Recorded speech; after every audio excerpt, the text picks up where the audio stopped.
Black Sheep EduG 2020, India's first virtual education expo. Kumbakonam special பாரம்பரிய பொருட்களை வாங்க the elitefactory.com இல் ஆர்டர் செய்வோம். So Ranjana was a very special film for me. It was a character that is very, very close to my heart. Dhanush has a very, very interesting role to play in that because, and I really I think I fell in love with that character, which is not something that happens often with me. And I remember Dhanush is a Shiv Bhakt, and he was going to the Vishwanath temple in Banaras, in Kashi, which is so Dhanush was going, and when I found out he was going, I was like, listen, can I come as well? And he was like, yeah, sure, come. I just felt like some very I have not understood to date what happened there, but I just felt a very strange sort of connection with that place, with that temple, with that. You realize much later that the film actually glorified stalking. Yeah, I mean, sometimes when you're doing something, you don't realize the way in which it will be interpreted, because that's not your intention. One journalist said that it feels like you're glorifying stalking. It's very interesting that I actually can read Tamil. You have to choose a non-Hindi English language, and I chose Tamil. One of my favorite films, actually Tamil film, is Kandu Kondai Kandu Kondai. I feel like that is I'm a literature student and I've read Sense and Sensibility. Great music, great locations, shooting. What a beautiful film! Great performances. Hello, Ms. Swara Bhaskar. Welcome to the show. Great to have you here. Thank you. It's like the Tamil word that is very popular now is Vanakkam. So how are you doing? Very well. I'm very pleased. I'm very happy because my show that has released Flesh has been getting largely very positive reviews, very glowing reviews. Sometimes I feel more than I deserve, but I'm very happy and I'm very relieved for it. So the series is about human trafficking. What shocked you the most about how human traffickers operate in the country? I mean, I must first start with a confession that I didn't know very much about this world other than whatever, like, what you read in the papers or like, whatever basic stuff that one knows. And it's also not a pleasant topic, so you try to kind of stay away from it, right? So what for me was the most damning aspect of this whole world that we were trying to show was actually the involvement, the tacit or not so tacit involvement of civil society, of people like you and me potentially in this world, either as spotters or as people who lure the children or the women or whoever in, or as people who are operating as actually giving their houses. I mean, some of the stories we heard in Danish and Pooja, the writer, Danish is the director, told me some stories that the cops told them, and some of the cops told me some of their stories. And one of the most bizarre stories was this experience where there was a housewife in the suburbs of Bombay, and she would send her children to school and her husband to work. And from 8 in the morning to 2, when she was alone at home, she was renting out her house as a space where trafficked girls could be brought for prostitution. My God. And this could be our neighbor. This could be like a regular auntie, like a I don't know, party, like in our colonies or in our the next building.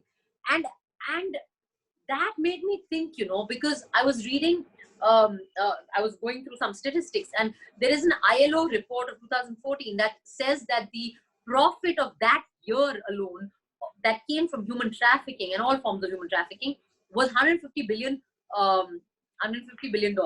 This level of profitable trade does not happen without the involvement of all levels of society. So I think that is the most damning really thing about this whole business, and last year you may remember that in Bihar, that Muzaffarpur shelter home case came. And for me, that just like everything we're saying in Flesh is like kind of like literally happening. That there's a children's track in Flesh that's showing a hospital, an abandoned hospital that's being used for trafficking. So it's actually I think that the fact that there's something like this exists in 2020 is a very, very damning comment on all of us, on all our entire world, on this great civilized technological world we have. Swara, you are known for your film Ranjana here. It was dubbed as Ambikapati. Yes, Ambikapati. And you have said that you've grown not just as a performer but also as a person through that film. In what ways? And actually, Dhanush has a very I don't think he knows it, and he realizes it, but Dhanush has a very, very interesting role to play in that, because so Ranjana was a very special film for me. It was a character that is very, very close to my heart, and I really I think I fell in love with that character, which is not something that happens often with me. I just became quite obsessed with her, and I just became obsessed with that kind of love that Ranjana was talking about through my character, and in a different way through Kundan's character as well. So when I was in Banaras, and because of the character Vidya, as I said, I must start going to temples. And I remember Dhanush he's a Shiv Bhakt, and he was going to the Vishwanath temple in Banaras, in Kashi, which is the most important famous temple of Lord Shiva in Kashi. It's the Bisnathji, and it's a very it's actually a very special temple, and it's that the idol, not the idol, the ling is actually in the floor in that. Okay. So, and it's a very crowded temple. So Dhanush was going, and when I found out he was going, I was like, listen, can I come as well? And he was like, yeah, sure, come. And because Dhanush was going, so he was like a full security, and there was like one big, like very, like, in that crowded temple, we were like given very easy access and so on. And that's the first time I actually went to that temple, and I just felt like some very I have not understood to date what happened there, but I just felt a very strange sort of connection with that place, with that temple, with that. My Nani was from Banaras, and she, from the time I was a child, would always tell me, you should go there, let me take you, but like, I was born and brought up in Delhi, so I was not in Banaras. So maybe it was because of my grandmother, I'd heard about it from childhood, I don't know what. But I have a very special connection now to that place. And I always remember that it was during Ranjana, that whole, so now then it kind of made me change my understanding of faith and religiosity and the need for spirituality. And like, I think I just grew as a person. Like I just became a more, I think I became a more empathetic person. I changed as a person in the process of that shoot. And wow. Dhanush ended up being like catalyst to take me there. You realized much later, you have said that you realized much later that the film actually glorified stalking, is it? Yeah, I mean, sometimes when you're doing something, you don't realize the way in which it will be interpreted, because that's not your intention. And also, we as a culture are not a culture, we are we, especially in the film industry, I don't think introspection is something that comes to us while we're shooting. Anyway, you don't have you can't, it's just too much chaos. So I don't think, actually the first time when I realized that, oh my God, this is, and I remember telling Anand sir this, you have to be very careful, because at the trailer launch, one journalist said that it feels like you're glorifying stalking. And at that minute, I was like, no, it doesn't. And I was the only person who answered that question. And then I told Anand sir that, you all should come up with an answer for this, because you are going to be, and then I began to realize that I was like, oh shit, yeah, this is the criticism you're going to get.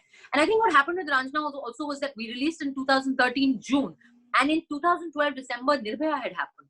And I think Nirbhaya is a watershed moment. I mean, of course, it was a very heinous crime that happened, but I think that gang rape really made us, all of us, it changed discourse in India. It made us understand why it is so important to criticize this kind of thoughtless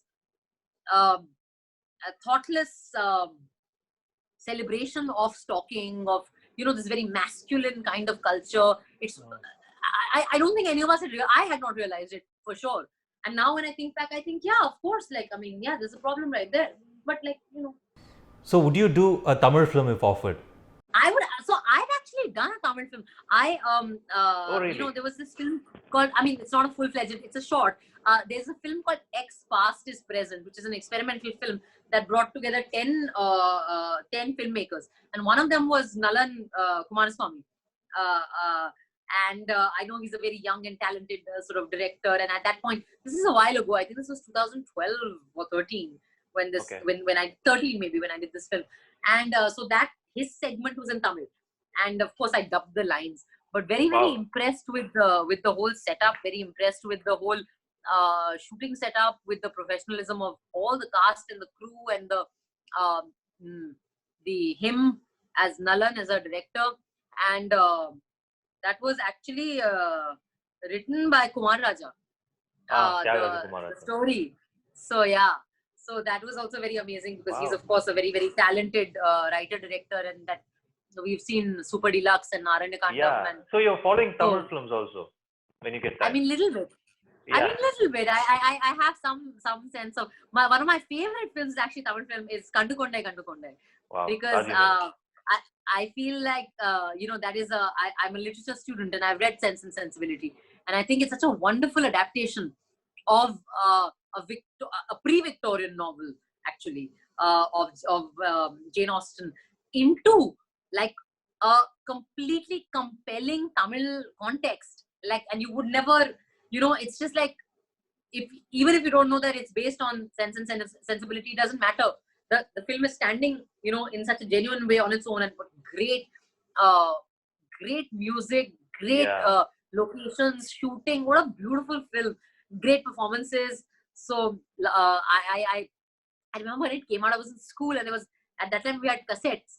So I bought the cassette. I went in Delhi to RK Puram, where there is a Tamil population very high, and I bought that cassette.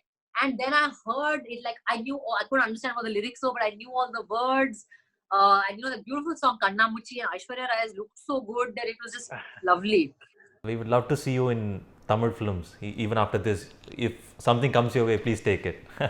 Definitely. And actually, one of my films got remade as a Tamil film, Amma Kanakku. So that is Amma Kanakku. Yes. Yeah, that is Nilbate Sannata, which is the film that I was in. And then the same director remade it I think Dhanush produced it also. And then they, I think, remade it with Amala Paul, right? Yes, Amala Paul. Yeah. Right. Yeah. So I should have actually forced that director. I should have been like, take me instead. But I always believe that films have a way of finding you. So it's all, you have to wait for destiny to make that happen. I was saying that it's very interesting that I actually can read Tamil. You can read Tamil? I can read Tamil because in my middle school, you had to choose a non-Hindi English language, and I chose Tamil. So I can read. I don't understand what I'm reading, but I can basically read Tamil. And Swara, you were always into social issues. You've done your masters in sociology, and you were an activist as a student. So, and then you became an actor. Did you find it difficult to cope with the Hindi film industry when you entered?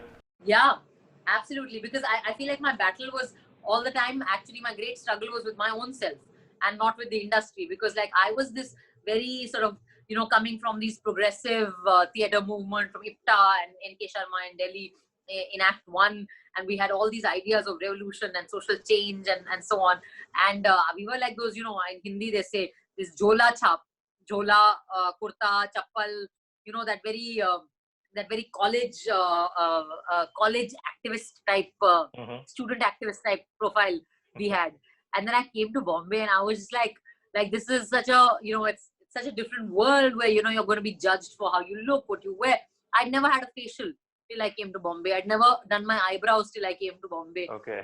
So I was just like completely like a random chick from college who went, but it was nice because I learned, and I think that Bollywood has really it's my 10th year. To my first release was in 2010, and this is my 10th year, and 11 years since I moved away from my parents' house, and it's just been I can have no complaints. It's just been a really comprehensive, beautiful, wholesome journey, and my identity, even as a social activist, Austin, so-called, I don't think of myself as a social activist. I don't do any work as such.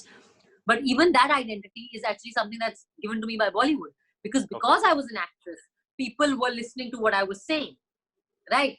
You're listening to what Swara Bhaskar is saying, or you're following what Swara Bhaskar is saying, because she's an actress who speaks about social issues. But the actress is first in that. So I think that I have like a lot of reasons to be fairly grateful. And you get a lot of opposition also by doing so. Of course. Yeah, it happens.